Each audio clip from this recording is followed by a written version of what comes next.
So there are two different ways you can look at this game.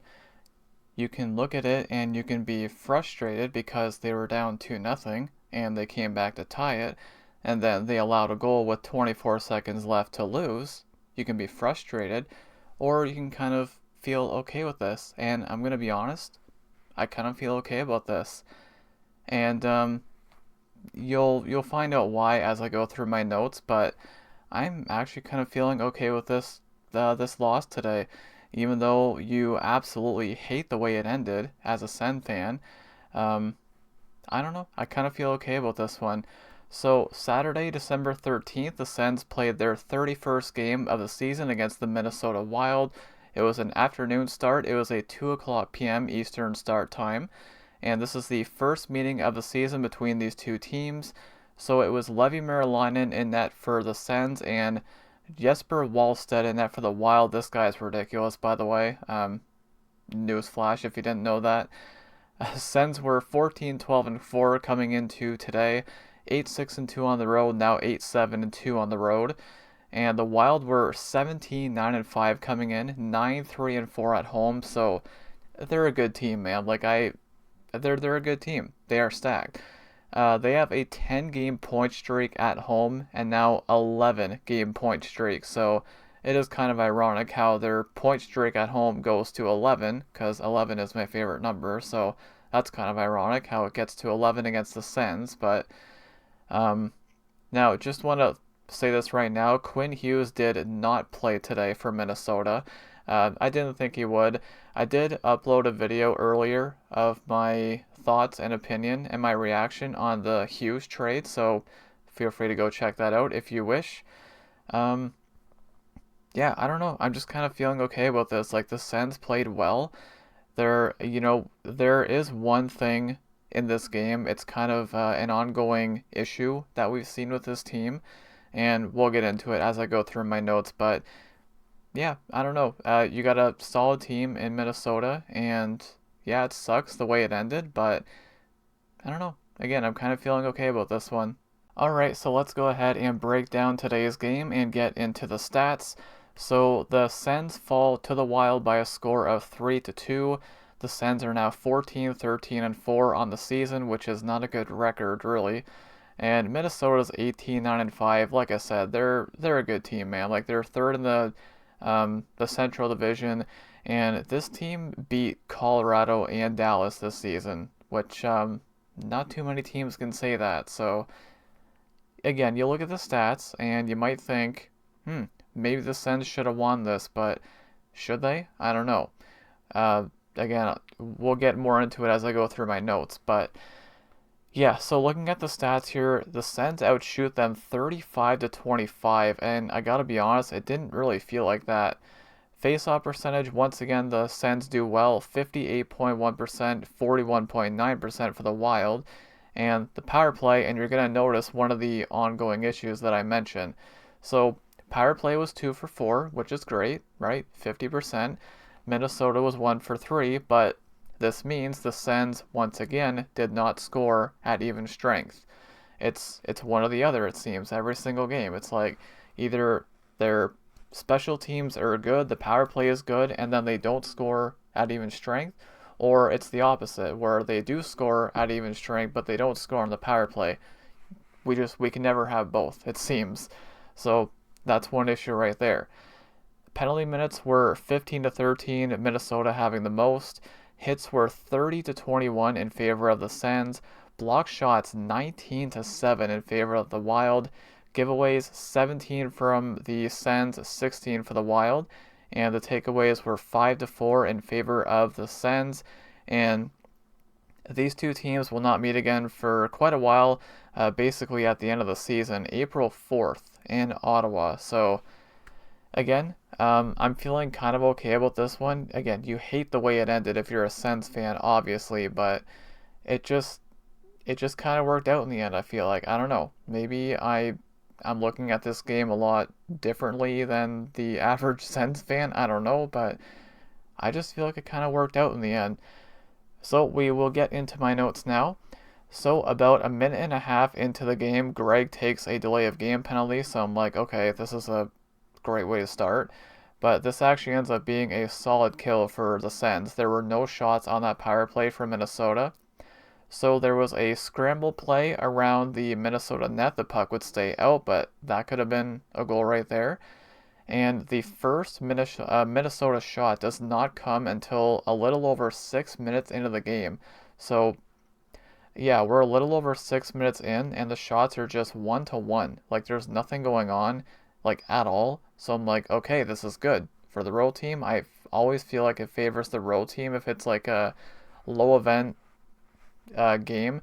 The first period was very low event, so we would get a commercial break 9:47 into the game, and the shots were 5-1 for Ottawa. So yeah, over halfway through the period, and Minnesota has just one shot. Like there's really not too much going on at this point. So the Sens would get a good chance in front, with Wallstead being down and out, but they can't bury one there. Wallstead had quite the game today. Again, newsflash, he's kind of good if you didn't already know that. So there was a centering pass by Minnesota. That shot was stopped by Merlainen. McDermott had a big hit on Juracek. Juracek took a couple of big hits today, so I don't know if it's like, do they have something against him, or I don't know. I don't know what's going on there, but yeah, that was a big hit by McDermott. Then Amadio would get a good look from the slot. That was stopped by Wallstead. And then there was a scramble play around the Ottawa net. Minnesota passed up a good chance to shoot here, and if they shot the puck there, that could have easily went in, but they don't shoot. And that's pretty much all I have for the first period. I have in my notes here, it's a fairly low event period, and we end the first period scoreless, and the shots were 8-5 in favor of Ottawa. So I'm like, okay, I'm okay with this. It's a low event, it's scoreless, not too much going on, the crowd is out of it. And again, I feel like that always favors the road team, right? So we roll into the second period, and you know what I said in the last game? Even though the Sens won the last game against Columbus, I still had my issues with the second period, and it kind of started again in the second period tonight. So Minnesota, they're getting a couple of good looks, or they got a couple of good looks early, and there was a couple of good saves by Merlainen, and I'm already not liking the start to this period. I don't know what it is, the second period, the long change. They tend to struggle lately in the second period, at least from what I've seen. So there was a point shot that was by Minnesota, and it was tipped in by Pitlick. So Minnesota goes up 1-0, and I'm like, yep, here we go. We've been here before. So Tyler Pitlick scoring his first of the season. 3:54 into the second period from Spurgeon and Sturm, and Minnesota goes up 1-0. I could feel it coming because, like, again, the Sens just, I don't know what it is with the second period. You don't know what you're going to get with this team in the second period. So, so after this, there was a good shift for Minnesota. It would lead to a holding penalty by Perron. So from bad to worse, right? So Minnesota goes to the power play, and there was a point shot that was stopped by Minnesota. And then there's a scramble around the Ottawa net that would stay out. So we're about 6.5 minutes into the second period, and Minnesota already has 6 shots. They had 5 shots in total in the first period. They've already got 6 minutes into the second period. So just, it feels like I'm watching a different game. So there was a brutal giveaway by Minnesota. Then there was a centering pass to Batherson, and he would just miss the net here. That was a really good chance for him. And then there was a one-timer chance by Clevin. That was stopped. Minnesota would get multiple chances here. One shot would go off the post with Merlainen down and out, and I don't know how this one stayed out. I have no idea. This could have easily been 2-0. So now we are halfway through the second period, and the shots are 10-2 in favor of Minnesota. Like, it's just that this period gets really weird, trust me. I have a lot of notes for this period. So, again, remember that. We are halfway through the second period. The shots are 10-2 for Minnesota. Remember that, okay? So, I have this in my notes. It's like a complete 360 from the first period. So then there was a one-timer right in front of the net by Zetterlund. That was stopped by Wallstedt. And then Clevin would get another shot. That was stopped by Wallstedt. Another big save. And then there was another good chance for Zetterlund. It was a one-timer. And that was also stopped by Wallstedt. So now all of a sudden it feels like the Sens are starting to pick it up a little bit here. Okay. And I put in my notes here, I thought for sure, this is me being negative, don't mind this, but I felt like a shutout was coming today. I really did, but it didn't end up being a shutout. So Boldy would have a good shot, that was stopped, and Clevin would take a slashing penalty. So Minnesota would go back to the power play. And you're not really going to like this one at all if you're a Sens fan.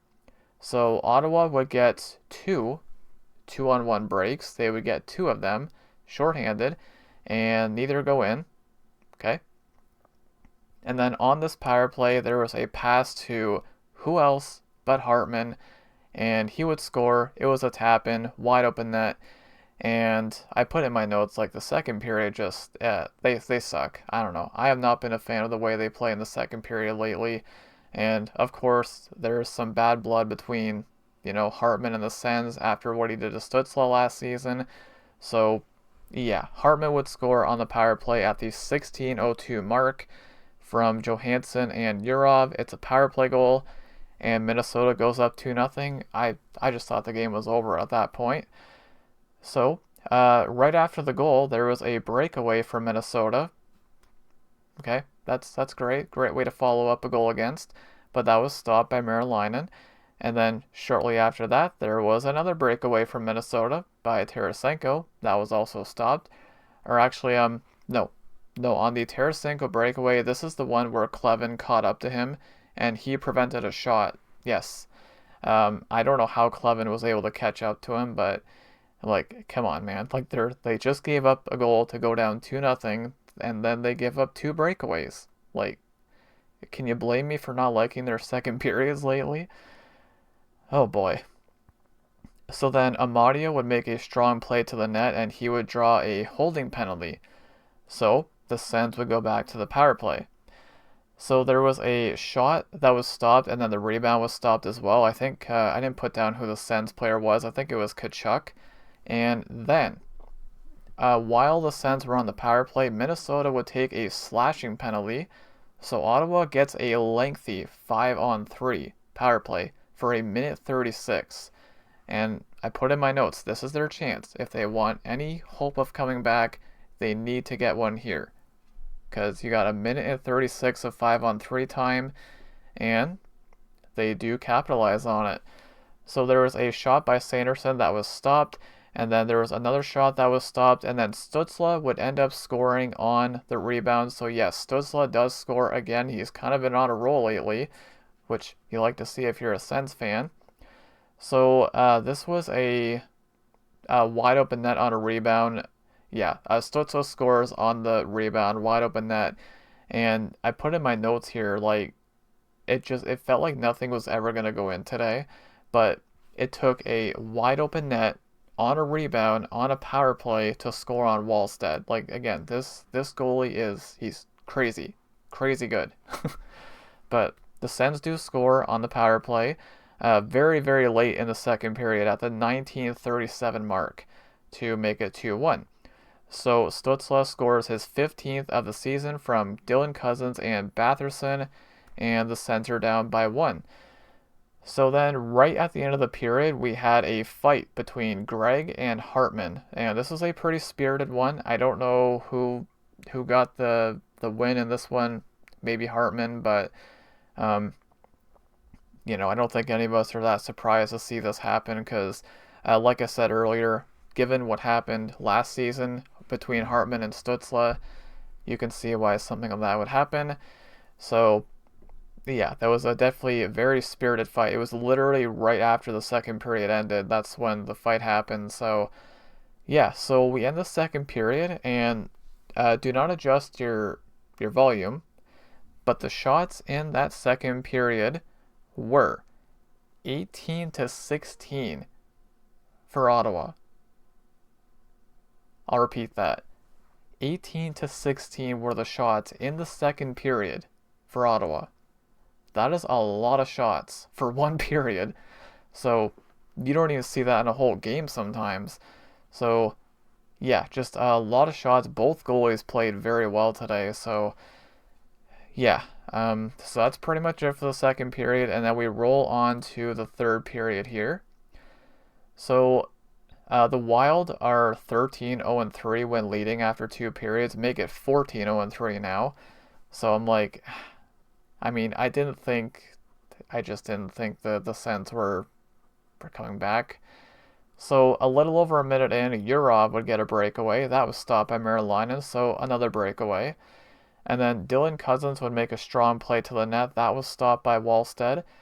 And then Perron would get the puck. He would have plenty of time. Nobody anywhere near him. He would walk in and he would miss the net, but that was a good chance there for the Sens. And now, right here, this play, this sequence in particular, this is the main reason why I'm really not that upset about this loss, because Kaprizov gets called for slashing. Listen, I'm a Sens fan, but I'm not going to be oblivious to the fact that that should not have been a penalty. It's not a penalty. So basically what Kaprizov did was he just lightly swiped at the stick of Sanderson, but he got called for slashing because Sanderson dropped his stick. If Sanderson holds on to his stick there, it's not a penalty. It's not. And like I said, I'm not going to be oblivious to the fact that that's not a call. That's a bad call, right? It shouldn't have been a penalty. So the Sens go to the power play, and Dylan Cousins would walk in, and he would rip this one from the slot, and he would score. Heck of a shot by him, and the crowd is not happy. The Wild are not happy, and I don't blame them, because that's not a penalty on Kaprizov. It wasn't. So the Sens got a big-time break here, and again, this is the main reason why I'm not overly upset about this loss, because it should still be 2-1, in my opinion. So, regardless, Dylan Cousins would score again on the power play, his 10th of the season from Tkachuk and Stützle, and that would tie the game at 2. And just, I'm like, the game shouldn't be tied right now. It shouldn't. But, again, it ends up working out in the end. So, Tkachuk, not long after that, he probably got away with a cross-checking penalty. That could have been a penalty too. And then there was a scrum afterwards, and this would lead to offsetting minors for Stützle and Eriksson Ek, so we would play 4-on-4. And the Sens would get a 2-on-1, and they don't shoot. They elect to pass, they don't bother shooting. And then the Sens would get another 2-on-1, and they would not shoot again. They went for the pass. So yeah, 4-on-4, they got two 2-on-1s, and both times they went for the pass, and they didn't even get a shot out of it, either of those. So what the heck. So then there was a big hit by Tkachuk on Hunt. Those two had something going on there towards the end of the game. I'm not sure what the heck was going on with that. And then, so I already talked about the Kaprizov slashing penalty and all that. This play as well. So Minnesota would take a high sticking penalty on Tkachuk, which, okay, that's a penalty. But then after this, Batherson would hit Sturm into the boards. He hit his head into the boards, and the Sens kind of got away with one there too. I think that should have been a penalty probably. And I literally put this in my notes, like the Sens are getting away with a lot of stuff. There were other things in the game too that probably should have been a penalty, but those were the two big ones. Like that should have been a penalty on Batherson, I think. I really do. Again, I am a Sens fan. I'm not going to be oblivious to the fact that, the refs are making some interesting calls here. But, like I said, this game would all work out in the end because the Wild would score with 24 seconds left in the game. I have no clue what Marilainen was doing on this. He was way out of his net. So there was a pass from near the blue line, goes across to Eriksson Ek, and he one-times he's shooting this from a really bad angle, but he's got a wide open net. Like Maryline is way, way out. Like he's overplaying way too much. I don't know what he's doing on this play, but um, yeah, the Wild would score with 24 seconds left, and they would end up reviewing this. Ottawa would challenge this for a high sticking, like a high stick before the goal, and I'm like, I couldn't tell. I didn't know real time, right? So they showed the replay, and I could tell right away that I believe it was Boldy. They were checking to see if Boldy hit the puck with a high stick, and I could tell right away he did not touch it. But they ended up reviewing this for a while, and sure enough, the goal does count.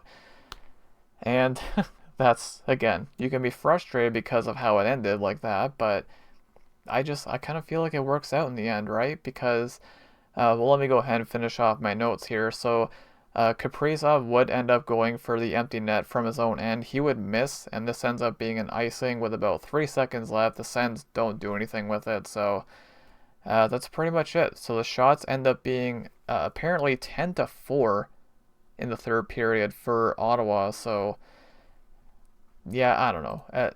Like I said at the start of the video, it's like you can be frustrated because they were down 2-0, they came back to tie it, and then they allow a goal with 24 seconds remaining to lose in regulation. That's the big thing too, right? Not getting a point. Or you can look at this how I am and be like, hey, the Sens got away with some stuff here. They definitely got a break on that second power play goal because that was not a penalty on Kaprizov. It wasn't. So, I feel like it kind of works out. That's why I'm not really that frustrated about this one. And Minnesota's a good team, right? So I'm not going to read into this one too much. And they played well too. Like, it actually says, looking at the site here, the shots are 36-25 actually. They always update stuff later on, but yeah. So there is that. So looking at the 3 stars of the game, first star of the game was Eric Sinek. Of course, he did score the game winner very late. And then the second star of the game was Wallstead with a 944 save percentage. And third star of the game was Johansson. He had 2 assists. So we will go ahead and go through the box score for the Sens. So our point getters for forwards, Stützle and Dylan Cousins had a goal and an assist. Tkachuk and Batherson had an assist. And then for the defense, no defenseman had a point. And then plus minus, nobody was a plus because there were no even strength goals. So Zub was -2, Sanderson and Clevin -1. Then for forwards, we've got Greg and Amadio were -2. Perron and Zetterlund were -1. And then leading the forwards in ice time was Stützle with 23:15. And leading the defense in ice time was, of course, Sanderson with 27:46. And then most shots for defensemen was Clevin and Sanderson with 2 each. And most shots for the forwards was Zetterlund with 7. Block shots, we got Giroux and Greg with 1 each. And then on the defense, we got Sanderson with 2, leading the defense. And for the hits, we got Zub with 3 hits, leading the defense.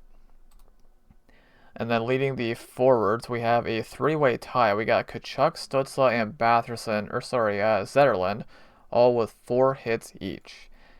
And Maryline ends up having a rough save percentage. He stops 22 out of 25 for an 880 save percentage, but I thought he played pretty good. I don't know what he was doing on the last goal, like the game winner. Like, again, he overplayed that really, really badly, but again, at the end of the day, I feel like this does work out.